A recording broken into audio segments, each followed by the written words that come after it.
to the end of another highly questionable week. What do you like today, Bomani? We're going to make jokes about somebody injuring himself. All right, very good. Dale, papi. Is Rajon Rondo right to criticize Dwayne Wade and Jimmy Butler? These kind of controversies are so very rare in public. Think of another time that you had multiple champions in the same locker room going back and forth. Butler and Wade have criticized anybody on the team not caring as much as they care, and Rondo protected the young guys yesterday with this Instagram post where he says, among other things, if anything is questionable, you see at the end there, it's the leadership. It's a very long post, but he goes at them pretty hard in a way that's uncomfortable. Choosing from among bad options here, though, Bomani, and I know a lot of people don't like the messenger here. How's he supposed to handle it? Probably in private, but somebody had to come back at those guys because they questioned how much anyone in that locker room cared. But the other question becomes, how exactly are Wade and Jimmy Butler supposed to handle this? Because we saw Bulls players after the game tweeting about how they played to win. And I bet Dwayne Wade cares a whole lot less about how happy they were with it than he does about how hard they played. If it made them play hard, then that's the Machiavellian thing that Wade is willing to go with. My favorite thing about this from Rondo is, A, I do believe there might be some criticism from the head coach because he's not that great of a leader. But there's also the fact he put up the picture of veteran leadership, and you notice it doesn't have Ray Allen in it. Like, that right there wasn't actually the big three. Rondo doesn't like Ray Allen, though, so he was not going to be included. Hell, KG don't like him no more either. Look at this. You remember that? Ray Allen's first game against the Celtics? Dabbing up the whole bench. Yeah, Kevin Garnett spent his entire career brooding something like that. I will also say that coach that's sitting right there in front of Teron Lue, he didn't feel like seeing Ray Allen either.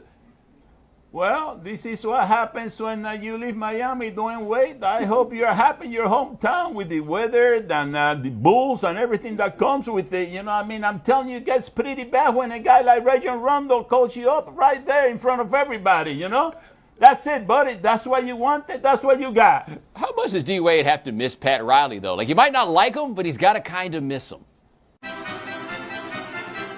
How good are the Clippers' title chances if they add Melo and keep their big three? All right, so we're hearing that the Knicks are willing to trade Melo to the Clippers, and they don't require getting back Chris Paul, DeAndre Jordan, or Blake Griffin. They're basically just putting Melo out of the corner and asking somebody to pick him up and they can make the salaries work. Now, in order for the Clippers to make this work, though, J.J. Redick would have to go the other way. Jamal Crawford would have to go the other way. Austin Rivers would wind up going back.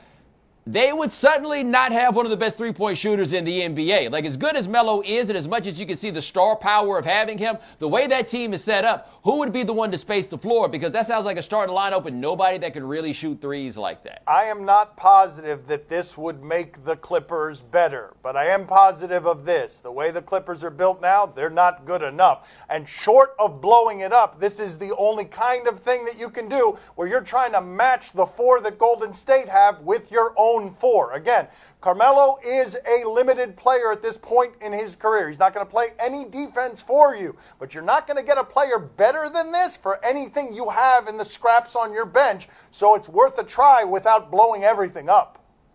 I don't think this is going to happen, really.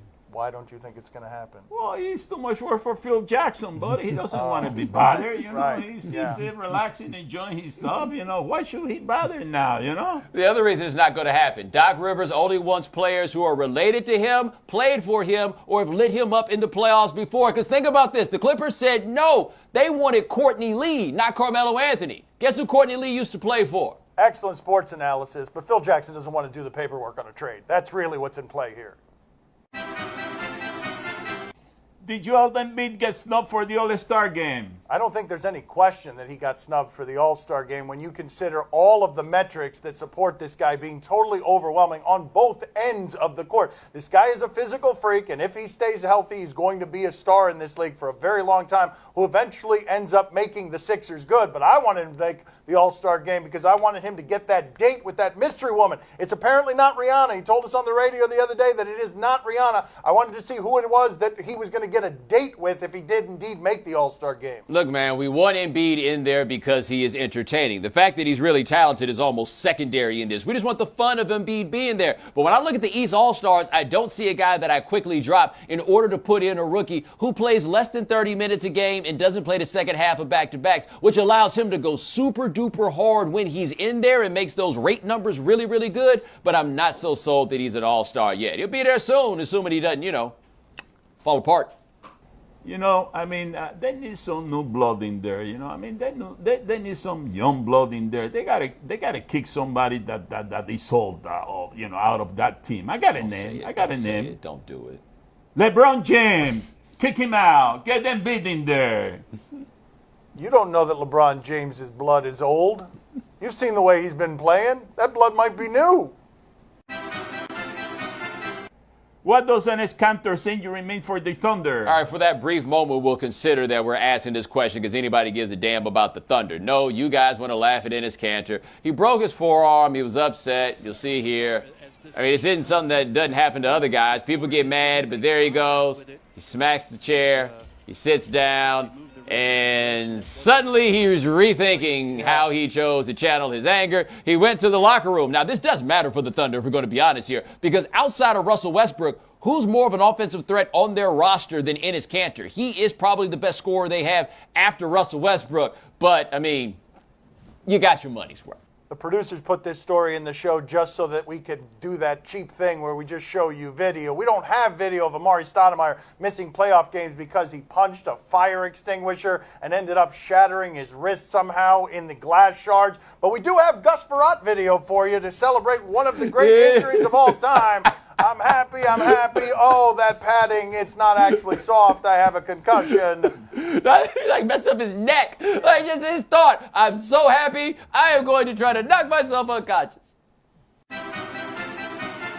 Are you impressed by Coach K's disciplinary tactics? Oh, Coach K, he's gotten these sedatives off of his system, and he looked up and he's enraged that Duke's not any good anymore, and they're losing games as he's out, and he called the players over to his house, and he took away their uniforms and told them they are not worthy of going into the locker room and wearing Duke blue. Not the first time that he's done this. This is an age-old move for him, but that's pretty bad when you're doing that in the leadership position. You're not even coaching the team, and you get to rip them just in your spare time as a hobby for fun. But that's the thing. Krzyzewski's not capable of unplugging in that way. Like, he can't just sit there if he's capable without trying to do something. The thing is, the something that he's trying seems to be the thing that you try when you are officially out of answers. Like, you don't know what you're going to come up with when all you got is, don't let him wear the clothes no more. The next level of it for Krzyzewski is trying to figure out who told, because we found out because somebody told Jeff Goodman, and it sounds like Duke thinks one of the players is snitching. This whole thing is leaking this year in every way you can imagine.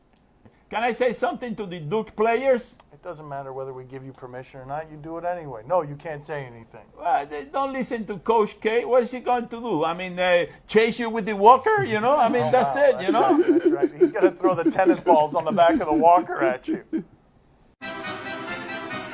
Are you excited for another Federer against Nadal major tournament final? Yeah, it's turning back the clock at the Australian Open. We got Venus and Serena playing in the middle of the night sometime after this show. And then we have Federer and Nadal in the men's final the day after that. It is cool to think that this could happen because both of them are just a little bit beyond the age where you'd expect such a thing. And Rafael Nadal has not been to a Grand Slam final since the French Open in 2014. I'm so excited that I'm going to sleep through it. I'm not waking up to I this. am marveling at the athletic accomplishment happening for both the men and the women. The idea that you would be in your mid-30s, this is a dream final in both men's and women's for anybody who cares about tennis. Not just because it's nostalgic, it is a testament to the enduring greatness of these people that they can pull off the idea of pushing away the loneliness that tends to devour the young people in this sport and get to the point where they're still doing this kind of stuff at this age.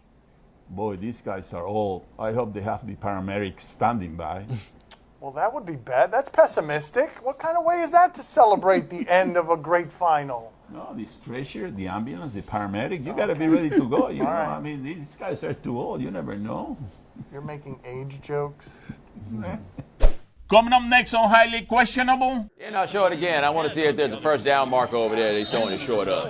That looks like a throw. Wow, by the way, somebody got caught right after Alex Smith missed that. I can't tell who number 23 is, but, I mean, it made one of those noises Dan likes.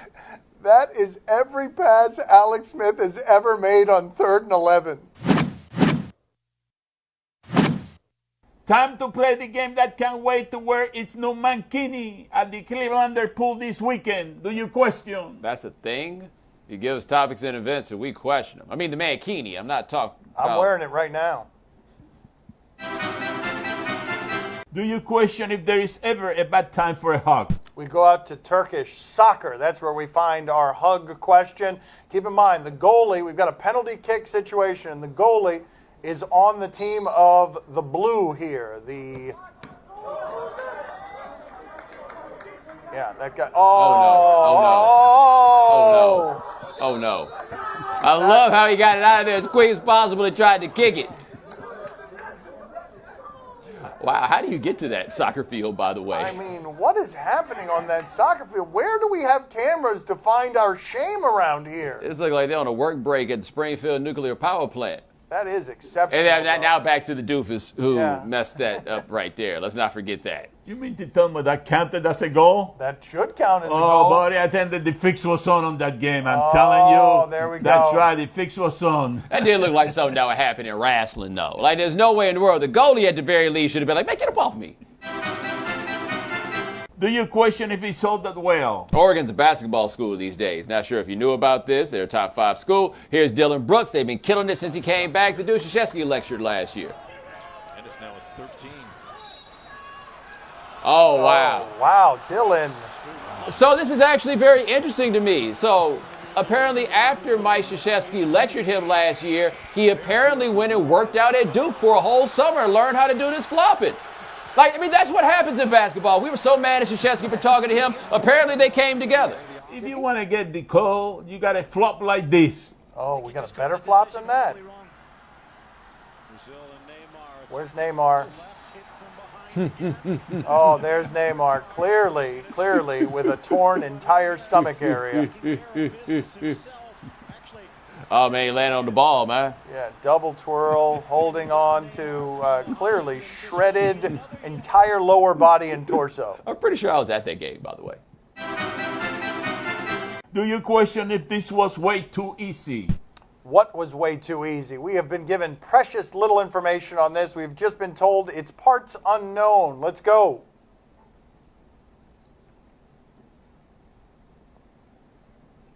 What is easy?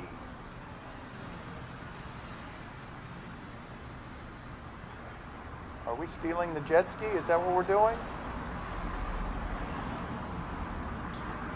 Wow. Okay, this guy is just stealing a jet ski. He stopped and said, there's a jet ski. I'd like that. I'm just going to hook that to my car. You know, on one level, I would say, don't you know there are cameras, but I can't read the license plate. Oh, no. I live in Miami. You've got to lock up your jet ski, man. Everyone knows that. You have to lock that up because that guy is always lurking. And then hit your car with it. Wow, on the way out. That's a spectacular level of disrespect. That being said, I can't lie. That's what you get for slipping. Wow, you're going to have to make 2 calls to the insurance company. 1, I'm an idiot for losing my jet ski. 2, can you handle this dent on the lower left of my car?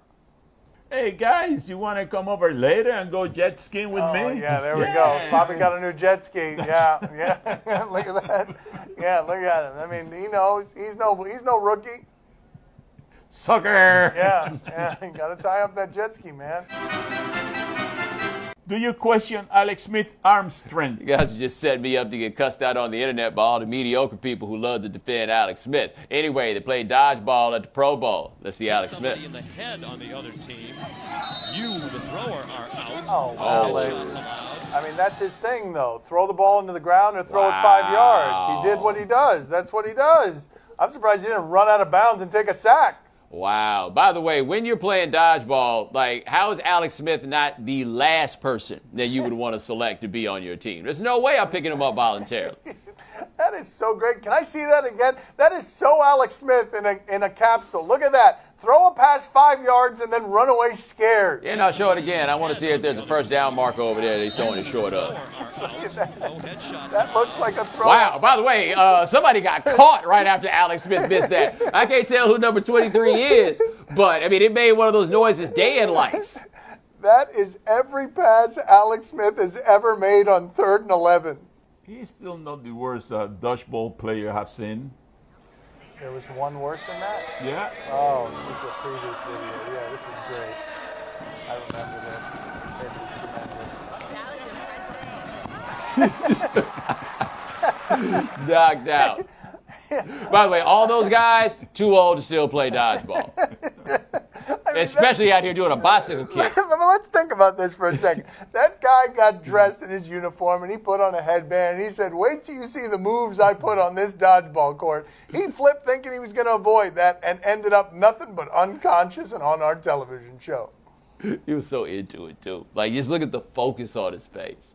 Why didn't he just duck? You know, that's the way to would do have been it, you know? more efficient. I'm not sure how that technique helped him avoid the dodgeball. Coming up next on my son's TV show. Where was he hit? Was he hit somewhere or is he just, God. yeah, ball! Boy! Timmy Turner, he was wishing for a burner to kill everybody walking in. He knows that he's sold in the furnace.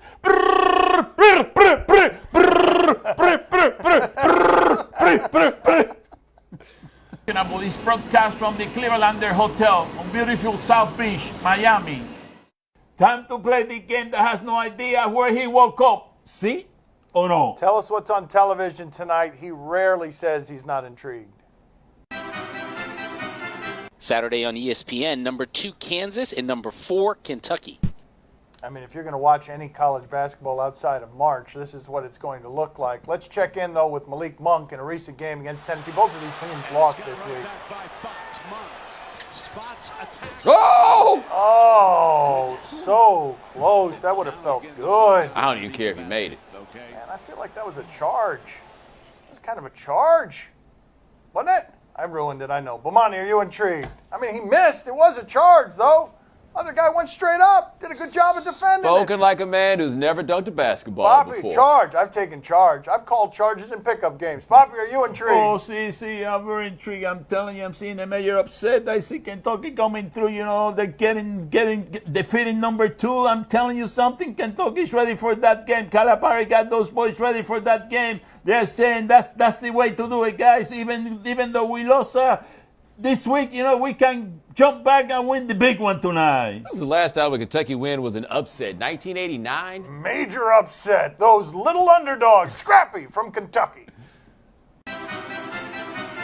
Saturday at 3:30 a.m. on ESPN, the women's final of the Australian Open. I mean, who's going to be watching this? How can you watch this at 3:30 in the morning? Okay, he said he's going to be watching because he gets up in the middle of the night to go to the bathroom so much that he'll stop in and he can't get back to sleep because he's old. But let's check in on a ball boy getting hit where? Where was he hit? Was he hit somewhere or is he just, God. yeah, ball! Boy! Yeah, there we go. Excellent coverage of this tournament by us. What happened? He's just walking off of money. Are you intrigued? Son, you got to stand up for yourself and move. I mean, that's just all that comes down to. I doubt they're paying you. Get out the damn way. Yeah, do like what that dodgeball guy did and just get hit like in the head while you flip over unconscious. Poppy, are you intrigued? Oh, see, I'm very intrigued. Listen, this is great. To have two Latino players, competing against each other, Venus and Serena. It doesn't matter who wins. A Latino is going to win that match. So, it's going to be great for the Latino community. You should be proud of those tennis players. Oh, no, my brother. You're going to have to get your own. Yeah? Wow, what do you mean? Venus and Serena. Keep your hands off Venus and Serena, buddy. On the Discovery Channel, The Wheel. All right, here's the premise. These amateurs, people who are not great at the idea of surviving, although they've survived to this point, even though they're clearly stupid, go into 6 lethal environments to show you that they can survive. Let's see what we got. The real trick isn't gathering all the wood, it's getting them down to size, because when I was kicking them, they really did not want to crack, so. Nope, they're too tough to break. I am going to try something though. Oh no, it could work, could be a complete failure. Gotta do this the smart way, because I don't want my time here to end because of me being dumb. And it worked.